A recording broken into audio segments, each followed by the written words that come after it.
Hello champions, कैसे हैं आप सब लोग। I hope you are in the best of your health and spirits. So guys, अभी हम लोग शुरू करने वाले हैं आपका चैप्टर प्रोसेस कॉस्टिंग।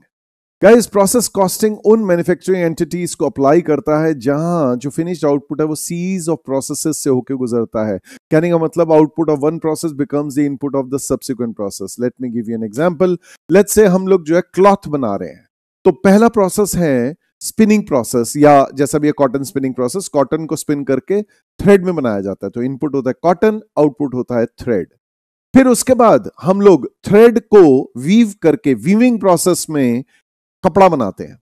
तो सेकंड प्रोसेस है वीविंग प्रोसेस, उसमें थ्रेड को इनपुट डाल के हम लोग क्लॉथ में कन्वर्ट करते हैं। और तीसरा है हमारा printing process, that is to से जो क्लॉथ आया सेकंड प्रोसेस का आउटपुट वो इनपुट बन जाता है थर्ड प्रोसेस का, प्रिंटिंग प्रोसेस का। उसमें ये इनपुट जाता है और फिर प्रिंटेड क्लॉथ हमारा फिनिश आउटपुट बनता है। तुम्हारे बहुत तरह के जो है इंडस्ट्रीज को हमारा प्रोसेस कॉस्टिंग अप्लाई करता है, जैसे आयरन एंड स्टील है, या अदरवाइज फर्टिलाइजर्स है, या केमिकल्स है, पेट्रोकेमिकल्स है, टेक्सटाइल्स, शुगर, फर्टिलाइजर्स। बहुत सारी इंडस्ट्रीज को जो है, इवन ब्रूइंग, दारू एटसेट्रा, उनको भी अप्लाई करता है। तो let us discuss process costing. So guys, ये है आपकी पॉकेट बुक का पेज नंबर 136। इसमें आप देख सकते हो पहले प्रोसेस में इनपुट गया, वो दूसरे में उसका आउटपुट बन के सेकेंड में से फिर थर्ड से फोर्थ, ये फिनिश गुड्स, ये जो है आपका फिनिश्ड आउटपुट है। ये कोई ह्यूमन बीइंग नहीं है, दिल पे मत लेना। तो प्रोसेस या ऑपरेशन कॉस्टिंग में हम लोग क्या पढ़ते हैं, देखो भाई, प्रोसेस या ऑपरेशन कॉस्टिंग में हम लोग ये कहते हैं हर प्रोसेस का सेपरेट प्रोसेस अकाउंट बनाना चाहिए। Process account is a nominal account. उसको आप कैसे बना सकते हो, आप उसके कॉलम्स बना सकते हो, यूनिट्स, रेट, अमाउंट, ठीक है, इस तरीके से।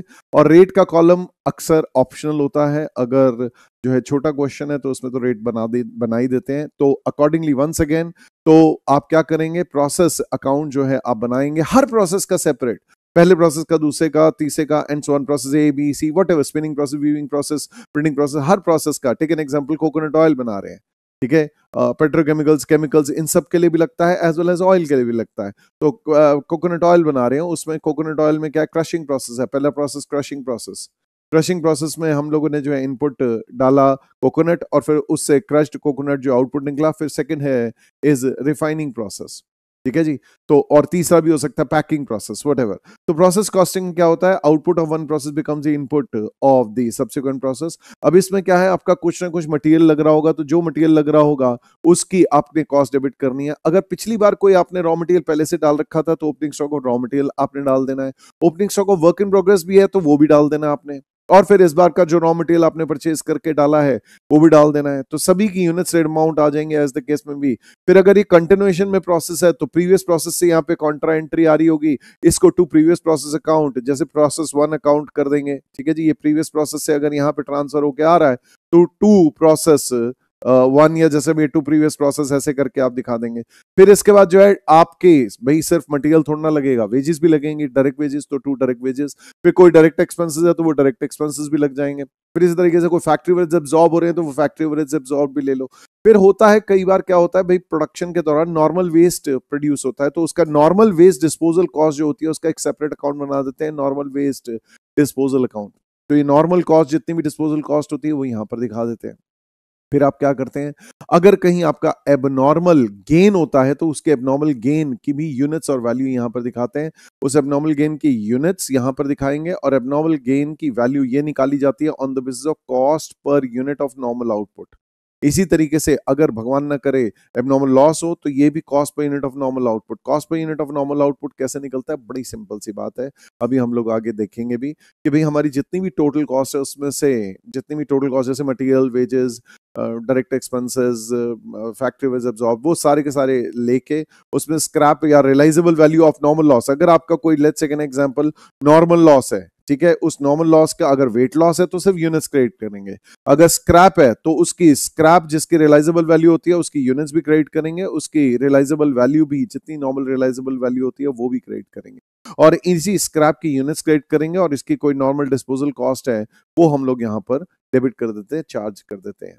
नेक्स्ट, तो इसमें क्या है, ये आप माइनस कर देंगे। इसी तरीके से आपने क्या करना है, प्रोसेस में अगर आपका कोई आउटपुट जो निकला है उसकी cost per unit of normal output में हम लोगों ने क्या करना है, जितनी भी हमारी टोटल कॉस्ट है, जितनी भी हमारी टोटल कॉस्ट है उसमें से normal realisable value of normal loss units हम लोगों ने लेनी है। ये normal realisable value of normal loss units हम लोगों ने लेके उसमें माइनस कर देनी है, और अगर कोई नॉर्मल डिस्पोजल कॉस्ट है नॉर्मल लॉस यूनिट्स की वो ऐड कर देनी है। यही अगर इसमें कोई बाय प्रोडक्ट्स एक्सेट्रा हो तो बाय प्रोडक्ट्स की भी नॉर्मल रियलाइजेबल वैल्यू जो है वो यहाँ पर माइनस कर देंगे। यूनिट्स इनपुट में यूनिट्स ऑफ नॉर्मल लॉस और कोई अगर बाय प्रोडक्ट की यूनिट्स होंगी, नॉर्मल बाय प्रोडक्ट्स की यूनिट्स, वो माइनस करेंगे। ये आपकी कॉस्ट पे यूनिट ऑफ नॉर्मल आउटपुट आएगा, और इसी के बेसिस पे हमने एबनॉर्मल गेन और एबनॉर्मल लॉस की वैल्यूएशन करनी। तो हम लोगों ने क्या करना है, वंस अगेन हम लोगों ने सबसे पहली चीज, अगर पीछे का कोई रॉ मटेरियल ब्रॉट डाउन है, वो WIP कोई है, वो परचेजेस रॉ मटेरियल की, ये प्रीवियस प्रोसेस से कोई एंट्री आ रही है, direct wages, direct expense, factory overheads, फिर वेस्ट डिस्पोजल अगर कोई है, नॉर्मल वेस्ट डिस्पोजल है तो, और एबनॉर्मल गेन है तो यहाँ पर आएगा, और एबनॉर्मल गेन अकाउंट में क्रेडिट साइड पे बाय प्रोसेस अकाउंट दिखाएंगे। फिर उसके बाद जो है वहां से हम लोग कॉस्टिंग बिल अकाउंट में कैसे लेके जाएंगे वो अभी डिस्कस करेंगे थोड़ी देर में। फिर इसके बाद क्या है, जो आउटपुट बन गया, जितना भी आउटपुट बन गया, अब टेक एन एग्जांपल, वो नेक्स्ट प्रोसेस में ट्रांसफर होता है, बाय नेक्स्ट प्रोसेस अकाउंट में ट्रांसफर कर दिया जाएगा। और अगर लेट्स टेक एन एग्जांपल, माल बन के तैयार हो गया, फिनिश गुड्स हो गया, तो बाय फिनिश गुड्स अकाउंट में भेज दिया जाएगा। और अगर एंड में कोई closing stock of raw material बच रहा है तो by closing stock of raw material उसकी यूनिट्स वैल्यू यहां पर दिखा देंगे। कोई closing stock of work in progress है तो उसकी यूनिट्स वैल्यू यहां पर दिखा देंगे एज द केस में।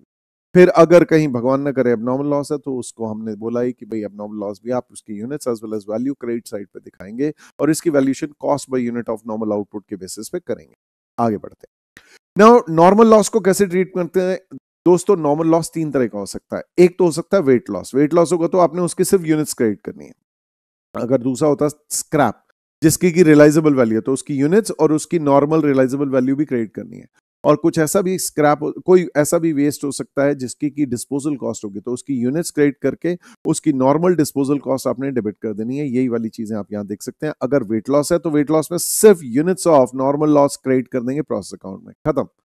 भाई हमने 1000 यूनिट्स इनपुट डाला, 50 नॉर्मली खराब होता है, ठीक है जी, बाय नॉर्मल लॉस 50 यूनिट्स, खत्म। 950 फिनिश आउटपुट, गुड आउटपुट निकलना चाहिए, नॉर्मल आउटपुट निकलना चाहिए। दूसरा, फिर अगर स्क्रैप के रियलाइजेबल वैल्यू है, वेट लॉस नहीं है, स्क्रैप वैल्यू है, पैसे मिल रहेंगे, तो उसकी नॉर्मल नेट रियलाइजेबल वैल्यू भी क्रेडिट करते हैं। नॉर्मल नेट रियलाइजेबल वैल्यू उसकी जो भी सेल वैल्यू है minus further processing cost minus selling and distribution cost if any, तो ये आप माइनस कर देंगे, ये जो है आप क्रेडिट कर देंगे अलॉन्ग विद यूनिट्स। तो यूनिट्स तो क्रेडिट करनी है, यूनिट्स तो हर एक केस में क्रेडिट करनी है, यूनिट्स तो तीनों सिचुएशन में करनी है, चाहे स्क्रैप जिसकी डिस्पोजल कॉस्ट हो, चाहे वेट लॉस हो, चाहे रियलाइजेबल वैल्यू वाला स्क्रैप हो।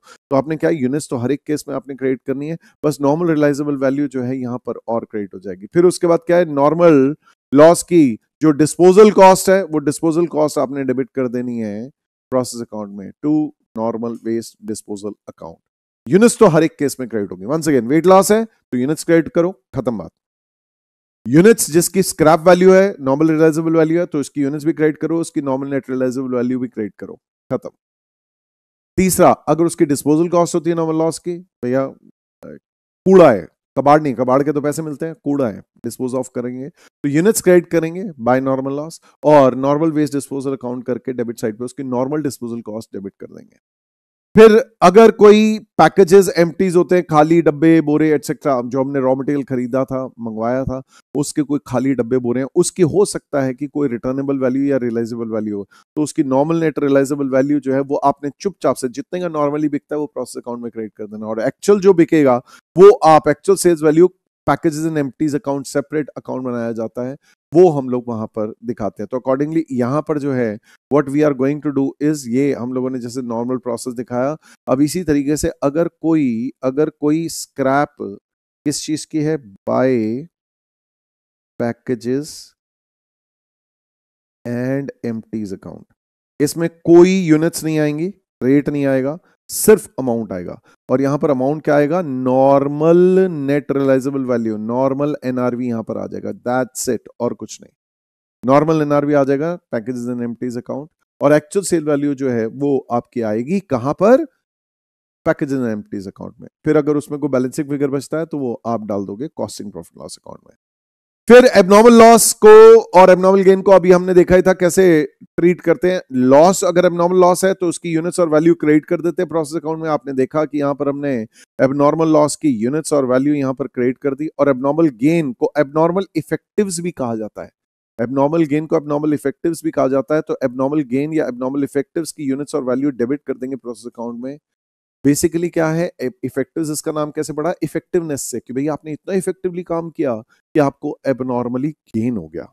एनी हाउ, तो इसकी वैल्यूएशन ऑफ एबनॉर्मल गेन और एबनॉर्मल लॉस कैसे कैलकुलेट करते हैं? Cost per unit of normal output पे कैसे निकालते हैं? वंस अगेन टोटल कॉस्ट पे से normal realisable value of normal loss units और कोई बाय प्रोडक्ट होंगे उसकी भी नॉर्मल रियलाइजेबल वैल्यू माइनस कर देंगे और normal disposal cost of normal waste जो है ऐड कर देंगे और फिर यूनिट्स इनपुट में से units of normal loss minus करके नॉर्मल आउटपुट से डिवाइड करके cost per unit of normal output आ जाएगी। उसको units of abnormal loss abnormal gain से मल्टीप्लाई करके आप वैल्यूएशन कर देंगे। एबनॉर्मल लॉस अकाउंट को हम लोगों ने क्या करना है गाइस? एबनॉर्मल लॉस अकाउंट में हम लोगों ने टू प्रोसेस अकाउंट, जैसे वंस अगेन एबनॉर्मल लॉस आपने बाय एबनॉर्मल लॉस लिखा था, यहाँ टू प्रोसेस अकाउंट आएगा। अब अगर कहीं ऐसा होता है कि ये एबनॉर्मल लॉस जो है उसकी आपकी कोई, भाई अगर नॉर्मल लॉस बिकता है तो एबनॉर्मल लॉस की भी कोई स्क्रैप वैल्यू रियलाइजेबल वैल्यू होगी। तो अगर एबनॉर्मल लॉस की कोई रियलाइजेबल वैल्यू स्क्रैप वैल्यू है तो उसकी जितनी भी actual sale value of scrap होगी वो यहाँ क्रेडिट करने के बाद बैलेंसिंग फिगर जो है जितना नेट लॉस है वो आप कॉस्टिंग प्रॉफिट लॉस अकाउंट में लेके जाओगे। और यही अगर एबनॉर्मल लॉस यूनिट्स की कोई डिस्पोजल कॉस्ट होती है तो उसकी टू डिस्पोजल कॉस्ट, जो भी इसके एक्चुअल डिस्पोजल कॉस्ट है किसकी? एबनॉर्मल लॉस की एक्चुअल डिस्पोजल कॉस्ट जो है ये अगर कोई है ऑफ एबनॉर्मल लॉस यूनिट्स तो ये भी आपने जो है यहां पर डेबिट साइड पे दिखा देना है। That's it. नेक्स्ट, फिर बैलेंसिंग फिगर जो है आपको कॉस्टिंग बिल अकाउंट में ले जाओगे। फिर बारी आती है एबनॉर्मल गेन्स या एबनॉर्मल इफेक्टिव्स। एबनॉर्मल गेन या एबनॉर्मल इफेक्टिव्स, पहले तो कॉन्ट्रा एंट्री ले लो भैया, हम लोगों ने बाय प्रोसेस अकाउंट कर देना है, वहां पर टू एबनॉर्मल गेन या एबनॉर्मल इफेक्टिव्स आ रहा था तो बाय प्रोसेस अकाउंट कर देना है। फिर इसी तरीके से यहां पर नॉर्मल लॉस से जो है एज द केस में भी अब होता क्या है, ये जो एबनॉर्मल गेन है या एबनॉर्मल इफेक्टिव से ये पैदा क्यों हुआ है? बिकॉज हमारा actual loss is less than normal loss. हमने सोचा था, इमेजिन करो, हमने सोचा था भाई 1000 यूनिट्स इनपुट डालेंगे, इतना इनपुट है, नॉर्मल लॉस जो है 5% होगा, 50 यूनिट्स होगा और एक यूनिट जो है ₹10 के हिसाब से बिक जाएगी। ये इसकी स्क्रैप वैल्यू है, नॉर्मल स्क्रैप वैल्यू इतने की है और नॉर्मल आउटपुट आना चाहिए हमारा 950। लेकिन हुआ क्या, हमारा एक्चुअल आउटपुट आ गया हमारा एक्चुअल आउटपुट आ गया ज्यादा। If our actual output is more than the normal output तो एबनॉर्मल गेन होता है, if actual output is less than normal output तो एबनॉर्मल लॉस होता है। लेट्स से एक्चुअल आउटपुट ज्यादा आ गया, एक्चुअल आउटपुट आ गया 965 यूनिट्स। अब 965 यूनिट्स हो गया, इसका मतलब क्या हो गया, एबनॉर्मल गेन हो गया। कितना हो गया एबनॉर्मल गेन? एबनॉर्मल गेन हो गया 15 यूनिट्स, 15 यूनिट्स। एबनॉर्मल गेन अगर 15 यूनिट्स है दोस्तों, एबनॉर्मल गेन जो है वो 15 यूनिट्स है, तो इस सिचुएशन में हम लोग क्या करेंगे?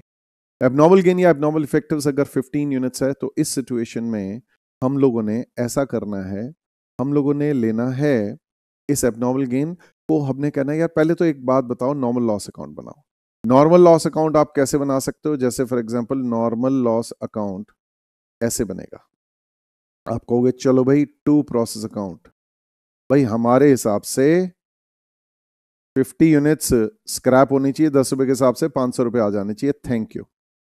लेकिन भाई एक्चुअल स्क्रैप क्या हुआ? बाय सेल ऑफ स्क्रैप तो सिर्फ 35 हो रहा है, क्योंकि हमारा एक्चुअल तो 965 निकल आया, 1000 में से 965, तो एक्चुअल सेल ऑफ स्क्रैप तो 35 मल्टीप्लाइड बाय 10 350 हो रहा है। तो बाकी 15 क्या हुआ? ये हमारा एबनॉर्मल गेन की तरह बच गया, ये एबनॉर्मल गेन अकाउंट में चला जाएगा 10 150। और हम कहेंगे हेलो, एक तरफ नो डाउट्स अबाउट दिस कि हमें एबनॉर्मल गेन से फिनिश गुड एक्स्ट्रा बन रहा है, बल्ले बल्ले भंगड़ा पाले फिनिश गुड्स बढ़ गया, लेकिन दूसरी तरफ हमें loss of sale of scrap हो रहा है, ये हमें जो है स्क्रैप 150। तो हमने क्या करना है, यहां पर टू नॉर्मल लॉस अकाउंट, ये Contra entry normal loss account में बाय एबनॉर्मल गेन किया, एबनॉर्मल गेन अकाउंट में टू नॉर्मल लॉस किया, ये कॉन्ट्रा एंट्री कर दी, दैट इज से यहां पर आ जाएगा आपका 150 रुपीज। और फिर बैलेंसिंग फिगर जो है वो कॉस्टिंग बिल अकाउंट में जाएगी। आप कहोगे यस मेरा फिनिश गुड्स एक्स्ट्रा बन गया, बल्ले बल्ले शाबा शाबा बंगला पाले आ जा।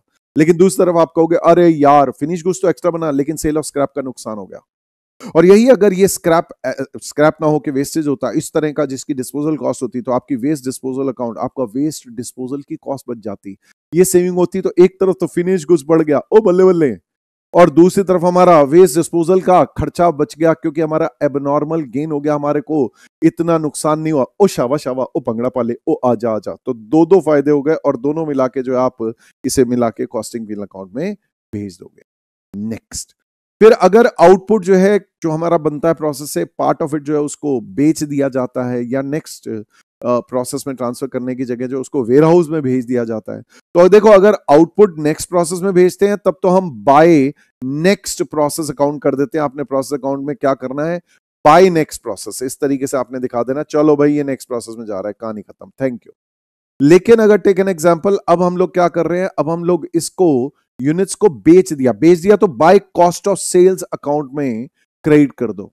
जो बेच दिया है तो बाय कॉस्ट ऑफ सेल्स में भेज दो, प्रोसेस अकाउंट में बाय कॉस्ट ऑफ सेल्स, उसकी वैल्यूएशन जो है यूनिट्स सोल्ड, यूनिट्स आ जाएंगी, रेट जो आपका cost per unit of normal output है इनटू जो भी मल्टीप्लाई करके, तो accordingly by cost of sales account में ट्रांसफर करो। नंबर 1। नंबर 2, अगर आपका जो है अभी बिका नहीं है, इसको टू बी सोल्ड के लिए भेजा है, तो उसको बाय वेयर हाउस अकाउंट में ट्रांसफर कर सकते हैं, प्रोसेस अकाउंट में बाय वेयर हाउस अकाउंट, कि चल भाई इसको वेयर हाउस में भेज दिया फिनिश गुड्स की तरह बेचने के लिए।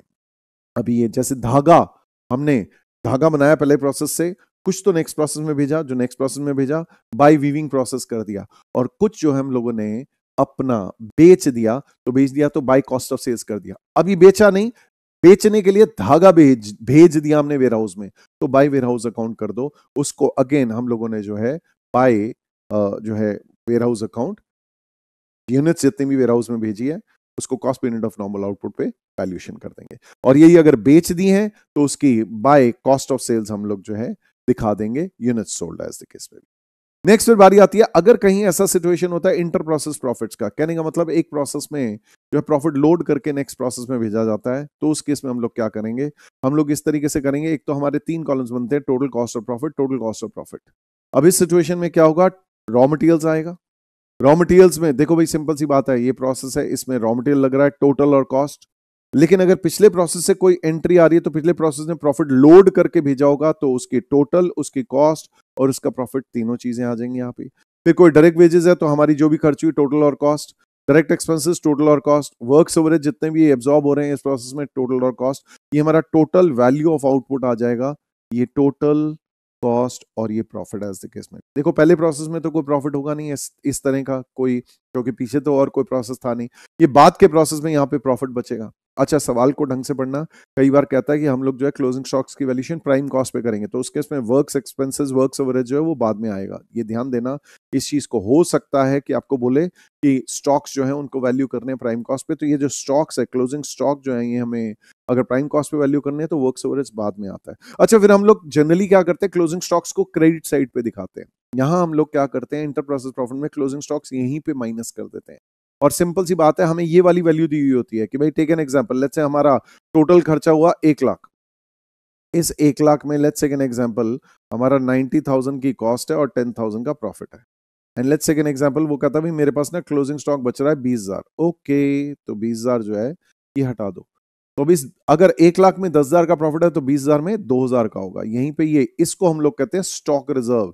या reserve on unrealised profit. This is called stock reserve या रिजर्व ऑन अनरियलाइज्ड प्रॉफिट। ये जो है माइनस करोगे, फिर इसी तरीके से 18,000 ये भी माइनस करोगे, तो ये जो है गाइस आपका आ जाएगा value of stock transferred.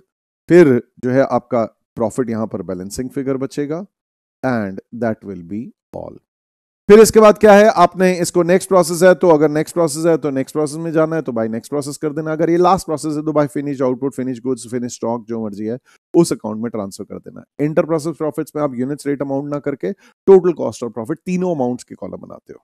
Next आगे देखो गाइस, प्रोसेस इन्वेंटरीज अभी हमने 2 तो देख ली थी। अगर रॉ मटेरियल दिखता है तो उसकी यूनिट्स और वैल्यू आपने ओपनिंग स्टॉक की डेबिट कर देनी है प्रोसेस अकाउंट की। इस तरीके से वर्क इन प्रोग्रेस की भी यूनिट्स और वैल्यू आपने डेबिट कर देनी है प्रोसेस अकाउंट में।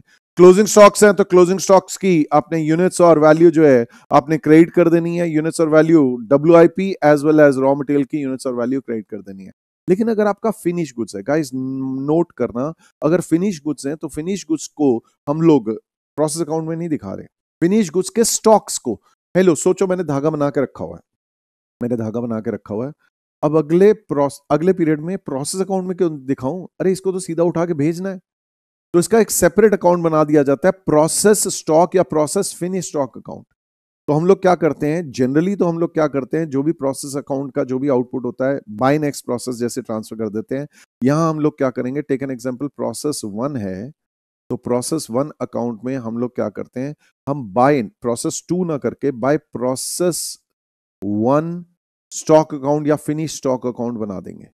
जितनी भी यूनिट्स यहां से अभी हमारे पास, जितनी भी यूनिट्स हमारी जितनी भी बन गई हैं, उसको हम लोग बाय प्रोसेस 2 ना करके यहां से प्रोसेस 1 स्टॉक अकाउंट में भेजेंगे।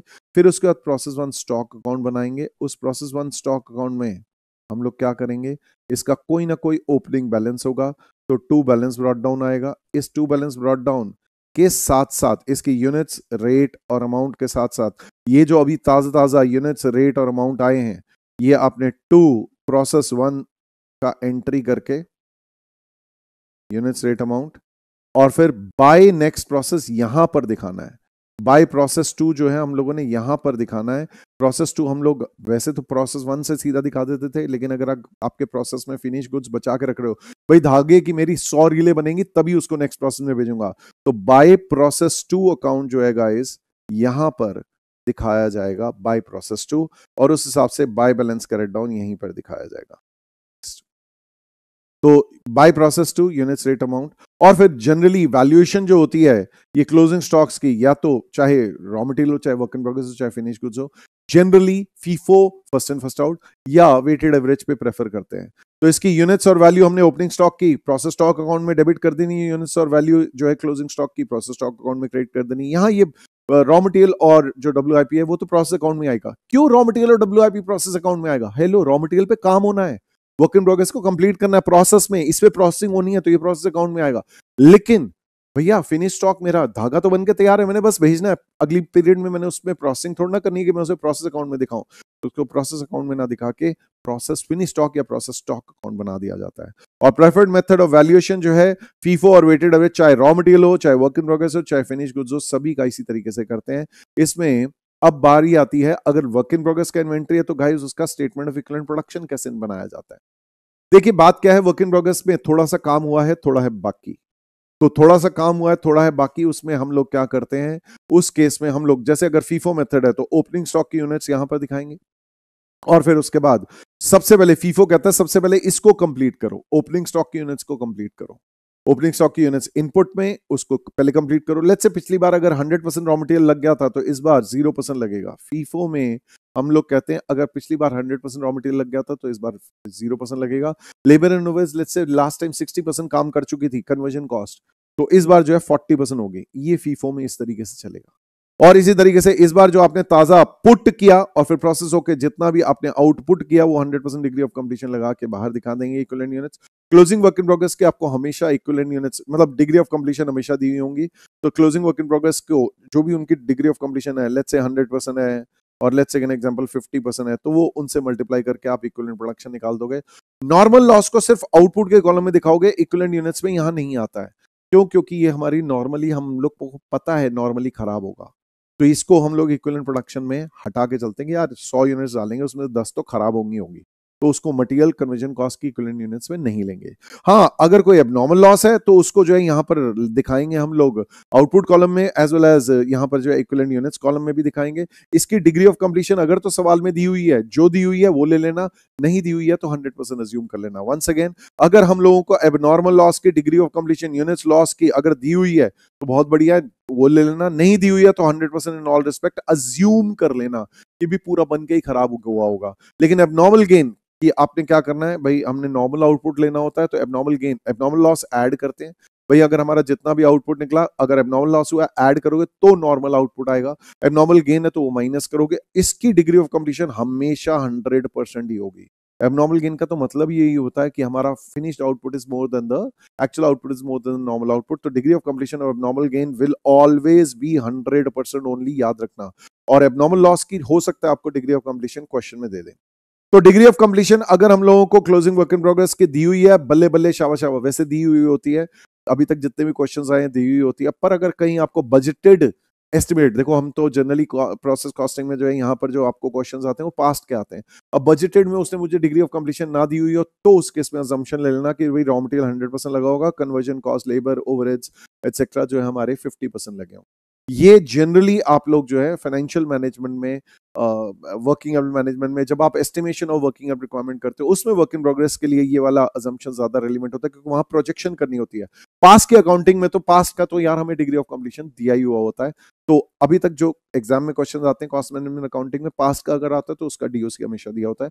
ना दिया हो तो आप लोग प्रोजेक्शन कर रहे हो तो उस केस में 100% रॉ मटेरियल और कन्वर्जन कॉस्ट 50%, ऐसा अजम्पशन लेके नोट दे देंगे। अब बढ़ते हैं आगे गाइज। इक्विवेलेंट प्रोडक्शन निकालने के जो है मेथड्स, दो बड़े फेमस मेथड हैं वंस अगेन, फीफो मेथड और वेटेड एवरेज। फीफो का तो अभी मैंने बता ही दिया था कि भाई जितनी रिमेनिंग यूनिट्स, जितनी यूनिट्स काम है, ओपनिंग डब्ल्यूआईपी को सबसे पहले कंप्लीट करना है, इसको सबसे पहले कंप्लीट करना है, उसको सबसे पहले कंप्लीट करके फिर हमने जो है ताजा वाला इनपुट को कंप्लीट करना है। तो इस केस में हम लोगों ने रिमेनिंग डिग्री ऑफ कंप्लीशन यहां पर लेनी है। और इसमें कॉस्ट पर इक्विवेलेंट यूनिट में भी हम लोगों ने क्या करना है, हमने कहना है भाई ओपनिंग स्टॉक तो क्लोजिंग, ओपनिंग स्टॉक तो जो हमारा सारा का सारा बन के अगले प्रोसेस में जाएगा, जो फिनिश आउटपुट है वो ट्रांसफर हो जाएगा उसमें। लेकिन कॉस्ट पे यूनिट आपने कैसे लेनी है, सिर्फ करंट कॉस्ट पे। इस बार की कॉस्ट लोगे, इस बार का मटेरियल कॉस्ट, इस बार का लेबर कॉस्ट, इस बार का ओवरहेड्स, उनको आपने लेना है। इस बार की करंट कॉस्ट उसको डिवाइड कर देना इक्विवेलेंट यूनिट से। जो ये आपकी इक्विवेलेंट यूनिट्स आई थी मटेरियल की, इस इक्विवेलेंट यूनिट्स ऑफ मटेरियल से आपने इसको डिवाइड कर देना है, कॉस्ट पर इक्विवेलेंट यूनिट्स आ जाएगी। इस तरीके से लेबर एंड ओवरहेड्स को भी उसी तरीके से उनकी इक्विवेलेंट यूनिट से डिवाइड करना है। फिनिश आउटपुट में आपने क्या मानना है, भाई सबसे पहले ओपनिंग डब्ल्यूआईपी को कंप्लीट करोगे, इसको सबसे पहले कंप्लीट करना है, उसकी करंट यूनिट्स को सबसे पहले कंप्लीट करो। तो वैल्यू ऑफ ओपनिंग डब्ल्यूआईपी जितना भी दिया हुआ है उसमें ऐड करो, जितना भी अब हमारा डिग्री ऑफ कंप्लीशन है, जैसे इक्विवेलेंट यूनिट्स है ओपनिंग डब्ल्यूआईपी का। Take an example, opening WIP की मेरे पास है 1000 यूनिट्स, 1000 यूनिट्स में 40% मींस 400 यूनिट्स। तो इन 400 यूनिट्स पे कितना labour and overheads cost per unit हुआ, उसको मल्टीप्लाई करके ये आपने सबसे पहले कंप्लीट करना है, फिर ताजी वाली कंप्लीट करनी है, एंड सो ऑन। नेक्स्ट, तो वेटेड एवरेज में हम लोगों ने यूनिट्स दोनों मर्ज कर दी, ठीक है जी, ओपनिंग डब्ल्यूआईपी और करंट इनपुट की। तो टोटल इनपुट टोटल आउटपुट लेना है और उस पे डिग्री ऑफ कंप्लीशन 100% लगा देना है। No regard will be given to opening WIP पे कोई भी डिग्री ऑफ कंप्लीशन थी वो उसको नो रिगार्ड, भैया 100% मटेरियल डाला था होगा, लेबर एंड ओवरहेड 60% था होगा, मुझे उससे को कुछ देखना ही नहीं है इक्विवेलेंट यूनिट्स में। तो आपने सिर्फ यूनिट्स मर्ज कर देनी है करंट इनपुट की और पिछली वाली। Take an example, let's say opening WIP की हमारी 1000 यूनिट्स है और इस बार की हमारी 10000 यूनिट्स है। तो हमने टोटल मिला के यहाँ पर वेटेड एवरेज मेथड में तो हमने 11000 इनपुट लेना है, and let's take an example, इसमें से 9000 आउटपुट है, कहानी खत्म। हमने ये 1000 अलग से दिखानी नहीं है, इसकी डिग्री ऑफ कंप्लीशन दिखानी नहीं है। 9000 units 100% degree of completion, 9000 units 9000 units, कहानी खत्म।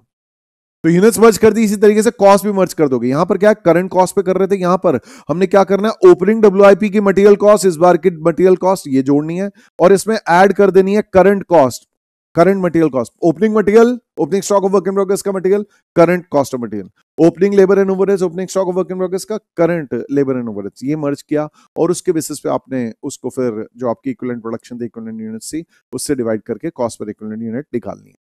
फिर बारी आती है फिनिश्ड आउटपुट की, कि भाई इसकी वैल्यूएशन कैसे होगी, इसको कैसे कंप्यूट करेंगे, इसको करेंगे production units multiplied by cost per equivalent unit, simply इसी तरीके से करेंगे। भाई हमने 9000 यूनिट्स बनाई है, 9000 units multiplied by cost per equivalent unit, इस तरीके से आप इसको कैलकुलेट कर सकते हो। फिर गाइस हो सकता है आपको जो है कहीं बोल दे यार बाद के प्रोसेस का आपको जो है स्टेटमेंट ऑफ इक्विवेलेंट प्रोडक्शन बनाना है, प्रिपरेशन ऑफ एनी प्रोसेस जो कि प्रोसेस 1 के अलावा है। टेक एन एग्जांपल, लेट्स से हम लोग बना रहे प्रिंटिंग प्रोसेस का statement of equivalent production. Printing process में क्या कर रहे हैं हम लोग कपड़ा ले रहे हैं, उस पर रंग डाल रहे हैं, तो दो तरह के मटेरियल डाल रहे हैं इसमें। तो हम स्टेटमेंट ऑफ इक्विवेलेंट प्रोडक्शन बना रहे हैं, उसमें प्रोसेस अदर देन प्रोसेस 1, जैसे अब पिछला प्रोसेस था वीविंग प्रोसेस, उस वीविंग प्रोसेस से हमारे पास प्रिंटिंग प्रोसेस में मटेरियल आया। जो मटेरियल आया क्या आया, कपड़ा आया, कपड़ा आया तो कपड़े को हम लोग कह देते हैं मटेरियल 1। जो पिछले प्रोसेस से मटेरियल ट्रांसफर हो क्या है उसको कह देते हैं मटेरियल 1। और इस प्रोसेस में जो मटेरियल ऐड हुआ, दैट इज रंग, जो कलर जो ऐड हुआ, that is we call it as material 2। इस तरीके से टेक एन एग्जांपल, हम गाजर का हलवा बना रहे हैं, घिसी हुई गाजर पिछले प्रोसेस से आई, वो हमने जो है उसको कह दिया मटेरियल 1। और इस प्रोसेस में हम लोग चीनी ऐड कर रहे हैं, या लेट्स टेक एन एग्जांपल मेवे कुछ व्हाटएवर खोया ऐड कर रहे हैं, दैट इज मटेरियल 2। तो उस हिसाब से हमारे दो तरह के मटेरियल डल सकते हैं, material transfer from previous process और मटेरियल जो इस प्रोसेस में ऐड किया है। माइंड यू, मटेरियल 1 की डिग्री ऑफ कंप्लीशन हमेशा 100% होगी। मटेरियल 1 की डीओसी हमेशा 100% होती है भाई। Opening stock of work in progress में मटेरियल 1 है, 100% डाला हुआ है। Closing stock of work in progress में मटेरियल 1 100%। भाई कपड़ा तो पूरा डाल दिया ना, रंग कम डाल सकते हो। तो मटेरियल 2 की डिग्री ऑफ कंप्लीशन जो है may be 100%, may be less than 100%। अगर तो देखो जैसे लेबर एंड ओवरहेड्स की अगर डिग्री ऑफ कंप्लीशन सेम होती है तो हम इकट्ठा एक ही कॉलम बना देते हैं। इस तरीके से मटेरियल 1 जो पिछले प्रोसेस से मटेरियल आया है, जो कपड़ा आया है और जो रंग डाला, अगर उन दोनों की डिग्री ऑफ कंप्लीशन 100% ही है तो उसको हमने इकट्ठा कर देना, एक ही कॉलम बना देना, मटेरियल 1 एंड 2। लेकिन अगर ऐसा है कि भाई हेलो पिछले प्रोसेस से जो मटेरियल आया है उसकी डीओसी तो होती ही 100% है, मटेरियल 2 की DOC let's say 60%, 80%, whatever, less than 100% है, कलर हमने कम डाला है, तो उस सिचुएशन में गाइस आपको सेपरेट कॉलम्स बनाने पड़ेंगे। आपको जो भी डिग्री ऑफ कंप्लीशन सवाल में दी हुई होगी इस प्रोसेस की, वो मटेरियल 2 की दी हुई होगी, मटेरियल 1 तो होता ही 100%। तो याद रखना आपको सेपरेट कॉलम्स बनाने पड़ सकते हैं मटेरियल 1 के और मटेरियल 2 के। मटेरियल 1 का सेपरेट कॉलम बनाएंगे और मटेरियल 2 का सेपरेट बनाएंगे अगर मटेरियल की डिग्री ऑफ कंप्लीशन WIP में लेस देन 100% दी हुई है। टेक एन एग्जांपल, अब यहां जो है वर्क इन प्रोग्रेस की जो ये सेकंड प्रोसेस थर्ड प्रोसेस है उसमें WIP में डिग्री ऑफ कंप्लीशन कितनी दी हुई है, रॉ मटेरियल 80%। तो भैया ये कौन सा है, ये जो है ये आपका लेट्स टेक एन एग्जांपल, ये प्रोसेस 3 है, इसमें 2 तरह का मटेरियल डल रहा है, ये कौन सा है, मटेरियल 2 जो इस प्रोसेस में ऐड हुआ है। मटेरियल 1 का तो होता ही 100%, आप बताओ या ना बताओ। और फिर लेबर एंड ओवरहेड्स या conversion cost take an example 50% है, तो लेबर एंड ओवरहेड्स का इकट्ठा कॉलम बन गया, लेकिन मटेरियल 1 का सेपरेट बनाना पड़ेगा, मटेरियल 2 का सेपरेट बनाना पड़ेगा आपको कॉलम। तो in this case once again मैं बोलना चाह रहा हूं गाइस, मटेरियल 1 और मटेरियल 2 की अगर डिग्री ऑफ कंप्लीशन सेम नहीं है, 100% नहीं है, तो सेपरेट कॉलम्स बनाओ। और माइंड यू आपको अगर कोई स्क्रैप भी बताता है, कोई स्क्रैप बच रहा है, कोई उसकी डिस्पोजल कॉस्ट है, तो वो डिस्पोजल कॉस्ट को आप क्या करते हो, ऐड करोगे किसमें, मटेरियल की कॉस्ट में। कॉस्ट पर इक्विवेलेंट यूनिट जो हम लोग निकालते हैं, ये जो हम लोगों ने इक्विवेलेंट प्रोडक्शन निकाली है, इसके बाद हम लोग क्या करते हैं, कॉस्ट लेते हैं। तो अगर कोई डिस्पोजल कॉस्ट है मटेरियल की जो भी है, मतलब तो उसकी डिस्पोजल कॉस्ट जो मटेरियल में ऐड की जाएगी, लेबर एंड ओवरहेड्स में नहीं। डिस्पोजल किसकी होती है, मटेरियल की। इस तरीके से अगर स्क्रैप वैल्यू है तो स्क्रैप वैल्यू भी मटेरियल में से माइनस होती है, लेबर एंड ओवरहेड्स में से नहीं। और यही अगर 2 मटेरियल हैं तो जिसकी फिजिकल इनपुट है उसमें से माइनस होगी। जनरली मटेरियल 1 की फिजिकल इनपुट यूनिट्स दी हुई होती है, मटेरियल 2 की सिर्फ कॉस्ट दी हुई होती है, तो सिर्फ मटेरियल 1 में से माइनस करना। अगर मटेरियल 1 और मटेरियल 2 दोनों की इनपुट यूनिट्स दी हुई है, लेट्स से मटेरियल 1 10,000 किलो डल रहा है, मटेरियल 2 5,000 किलो डल रहा है, तो स्क्रैप अगर 1500 किलो है तो 1000 किलो का स्क्रैप जो है नॉर्मल स्क्रैप, 1000 किलो का स्क्रैप जो है मटेरियल 1 में से माइनस करना, और 500 किलो का जो मटेरियल है उसकी स्क्रैप वैल्यू माइनस करना मटेरियल 2 से। जनरली मटेरियल 2 का सिर्फ कॉस्ट दी हुई होती है, यूनिट्स नहीं दी होती है। That finishes of this fundamental. I hope you found this chapter easy and interesting, very important for your exam है, बहुत अच्छे से आपने पढ़ाई करनी है, ठीक है गाइस, एंजॉय करो।